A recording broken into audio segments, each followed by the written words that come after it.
zapatos. ¿Esos son suelas de zapatos? ¿Había? Sí. Sí. ¿Dos suelas de zapatos? Ahora. Sí. Estos son No, está bien.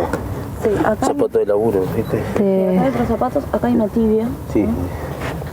Más deditos de pie. Otro par de zapatos. Porque la tibia está...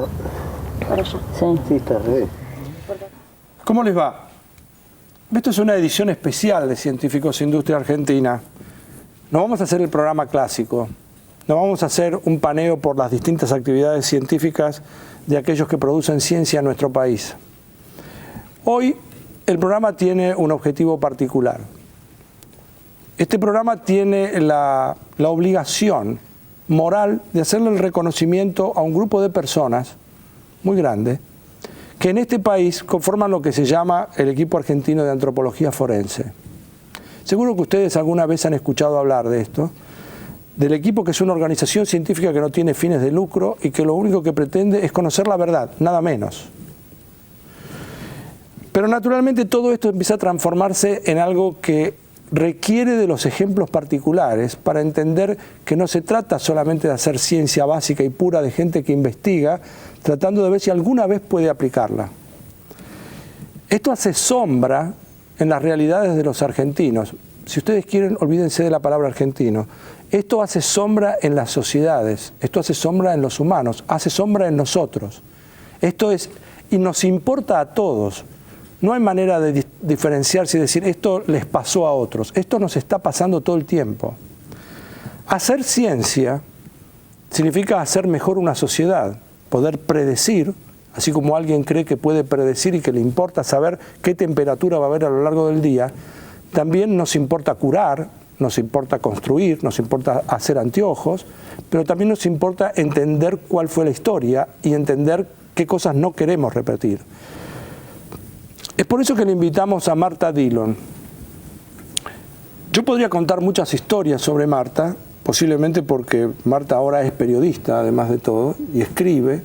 Y recién antes de empezar el programa le dije que acababa de leer una nota que ella escribió, que seguramente es una nota que podría escribir muchas veces, ¿no? Y posiblemente te saldría cada vez con una sutil diferencia. Seguramente. Porque yo me imagino que... Pero en lugar de que yo hable, deberías hablar vos. ¿Por qué crees vos, además de lo obvio, que te pudimos haber invitado en un programa de ciencia?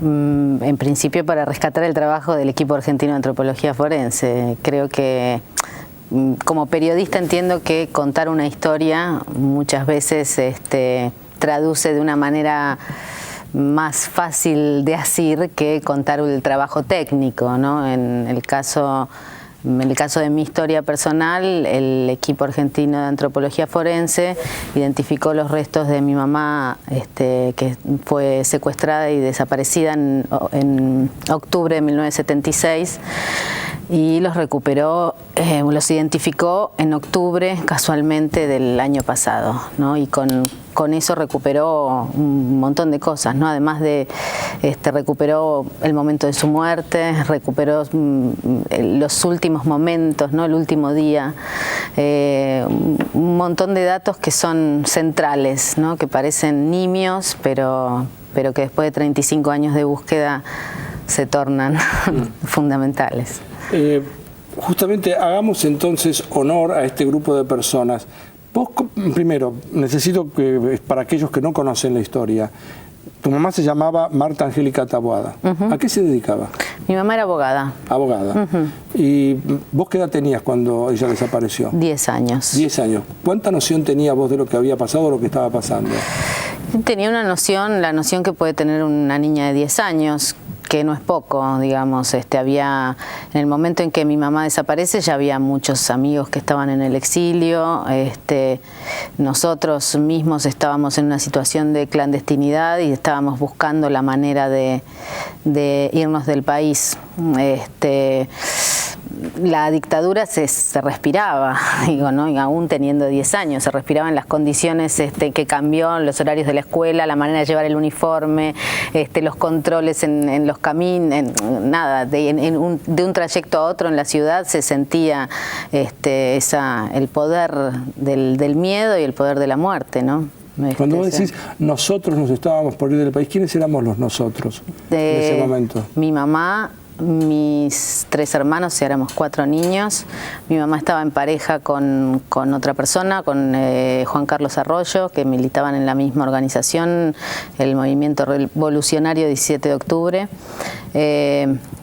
Esto que yo digo, estábamos nosotros, en general cuando hablo de nosotros pienso en mi mamá y mis 3 hermanos varones menores que yo. Y que nos estábamos tratando del país es casi una suposición porque, bueno, no todo, a pesar de que se conversaba casi todo en mi casa en común, hay cosas que yo supongo y que nunca voy a saber, ¿no? Claro. Lo impresionante de esto es darse cuenta que hay verdades, hay certezas que se pueden conseguir y hay algunas que no, y una aprende a vivir con eso también. Te quiero pedir con respeto que saltemos ahora desde ese momento, yo te puedo hacer, pero no quiero hacer una nota sobre la desaparición de tu madre, no quiero hacer una nota esencialmente sobre los desaparecidos en la Argentina, porque, digamos, no porque esté mal, solamente porque quiero focalizar, me tienta hablar de eso, pero quiero focalizar en el equipo argentino de antropología forense. ¿Cuándo te enterás vos de la existencia de ellos? Yo me entero más o menos en el año, no podría precisar el año, pero fue antes de los 20 años del golpe. Eso sí, me acuerdo, porque... O sea, antes del 96. Antes del 96, exactamente. ¿Vos estabas buscando los restos de tu madre? ¿Sabías? La búsqueda, no estaba buscando exactamente los restos. Lo que una busca es una historia, es el pasaje de ella por los centros clandestinos de detención, es saber cuándo la mataron, cómo, quién la vio. ¿Tenías novedades de eso? ¿Sabías? Había un testimonio que salió en el juicio a las juntas en el año 85 de una mujer que la había visto y que la nombró con nombre y apellido y con su profesión, o sea, no había duda que era ella. Pero bueno, estas búsquedas también dependen, no son lineales, no es que uno empieza a los 18 años a buscar y puede sostener esa búsqueda durante todo el tiempo. Hay momentos en que podés escuchar ciertas cosas y hay momentos que no. Yo cuando vi ese testimonio, vivía en Mendoza en ese momento, en el diario del juicio a las juntas, y vi el nombre de mi madre, quedé paralizada, o sea, no sabía... si buscaba a esta mujer, ¿qué otra cosa le iba a preguntar? Claro. Entonces tardé unos años en salir a la búsqueda de ese testimonio. Esa persona había fallecido y entonces, bueno, fui a los lugares que habitualmente recorremos los familiares, ¿no? Desde la CONADEP, que ya existía, hasta organismos de derechos humanos, y así fui encontrando bueno, el testimonio de ella que había dejado, un poco más ampliado de lo que salía en el juicio de las juntas, y después otros testimonios un poco más débiles, algunos un poco más fuertes, y así llegué también al equipo argentino, al EAF. ¿Con quién del EAF hablaste primero? Creo que con Maco, con Carlos Omigliana. ¿Sí? Sí, creo que con él, y también en ese momento estaba Alejandro Inchaurregui, nunca sé si digo bien el apellido. Yo tampoco, para mí es Inchaurregui. Así que Inchaurregui. Personas muy amables, siempre desde el primer momento. Una llega con una ansiedad en ese primer momento que no pueden contestar, porque una quiere datos ya, ¿no? Entonces, ¿qué podés aportar? Y bueno, mi mamá tuvo una operación de cirugía en la nariz, y me dicen, bueno, pero en la nariz no queda nada. Y yo decía, ¿cómo no queda nada? Si le rasparon el hueso, algo tiene que quedar, ¿no? Claro. Entonces fui al hospital de Lanús a buscar su historia clínica, que yo, en vano, porque obviamente ellos sabían que no quedaba y yo insistía. Bueno, los dientes, las fotos, como no tenía las fichas dentarias, que son muy importantes, me decían, bueno, tal vez puedes acercar alguna foto donde esté sonriendo. Entonces, cada cosa es eso que ellos te daban, que era la posibilidad de un camino más de buscar, lo que hacía es darte acciones concretas, ¿no? Que uno puede realizar para sentirse activa en esta búsqueda, ¿no? El equipo aparece en el año 1984.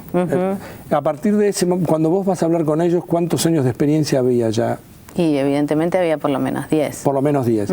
Quiere decir que las personas con las que vos te encontrabas ya habían hablado con muchas otras personas, habían descubierto ya todavía el camino quedaba mucho por recorrer, aún queda mucho por recorrer, pero quiero decir, no era que recién se había formado. Este grupo obviamente ya sabía cómo contenerte, sabía por qué caminos conducirte, me lo imagino. Yo creo que sí, si no sabían, lo disimularon muy bien.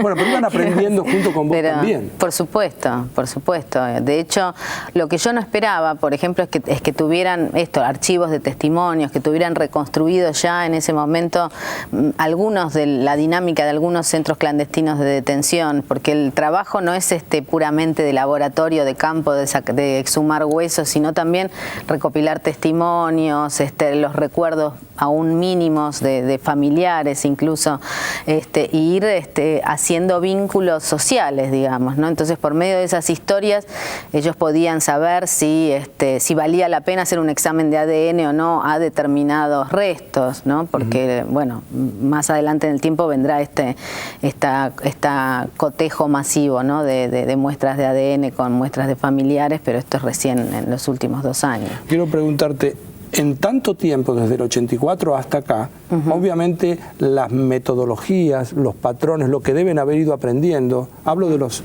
integrantes del equipo, obviamente deben haberse ido modificando, porque las experiencias les deben haber ido indicando por acá no, por acá sí, y además tecnológicamente hay otras alternativas que a lo mejor hace 20 años no existían. Segurísimo.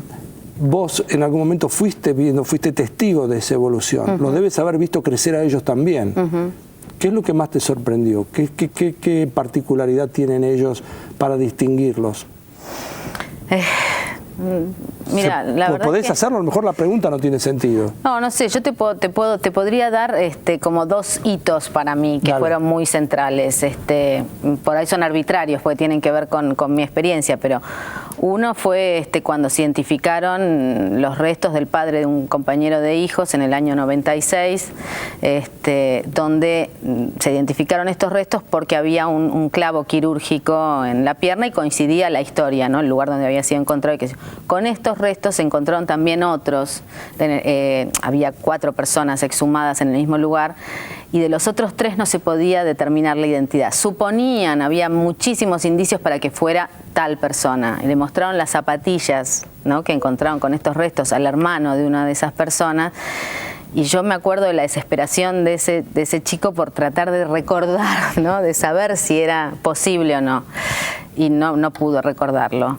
Y después del año 2001, después de que caen las torres y que se empiezan a se complejizan los análisis de ADN a partir de la necesidad de identificar a las víctimas de ese atentado, esta certeza tiene un correlato, ¿no? O sea, esta duda y esta carga que caía sobre el familiar, decir, bueno, será, no será, ¿no? Puedo recordar algo como si el problema estuviera en nuestra memoria. Claro. ¿No? Bueno, digo, para mí son 2 hitos distintos y a partir de ahí un montón de identificaciones que fueron moviéndonos el piso a todos, ¿no? Estamos haciendo un programa especial de Científicos Industria Argentina. El objetivo es el reconocimiento que le hace este programa, con todos los integrantes, al equipo argentino de antropología forense. Nosotros hacemos una pausa y vamos a seguir. Después de la pausa conocemos cómo se formó el equipo argentino de antropología forense y cómo son los pasos que siguen ante una intervención. Ya volvemos.